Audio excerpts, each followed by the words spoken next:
only see on 11 Alive. Thanks for joining us tonight. I'm Ron Jones. And I'm Jennifer Bellamy. The wife of a reported cult leader wants to tell her side of the story. Eligio Bishop, also known as Nature Boy, remains behind bars tonight, facing charges that include rape. 11 Alive's Paula Suro just finished speaking with his wife, and she joins us live at the DeKalb County Jail where Bishop is tonight. Paula?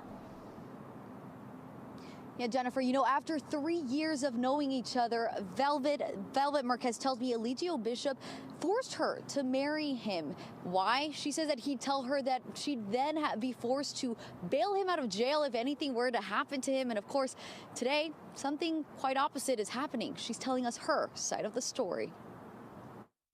I feel that now looking back, I feel that I fell in love with an idea because he pretended to be someone that he wasn't. Behind this smiling face, Velvet Marquez faced her hardest years next to Eligio Bishop. He literally held me hostage. He took all of my identification, my passport, my birth certificate, my social, my bank cards, everything, you name it, medical documentations. She says Bishop, the leader of the so-called cult Carbon Nation, went from spoiling her to abusing her when she got pregnant. I was forced to engage in sexual activity that I did not want to do. I was still strangled on multiple occasions. So I had to willingly engage in these sexual activities because of to keep myself safe. He would abuse me in front of the women. She had their daughter in 2019, and a year and a half later, she says he forced her to legally marry him in a Las Vegas chapel. There was no medical attention given to us, so when I actually went into labor,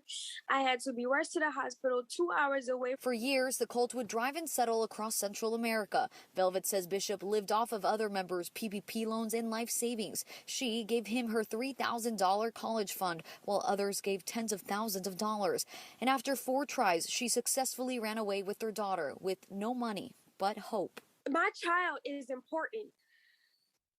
I don't understand how anybody could leave their child to be with him or to go live with him.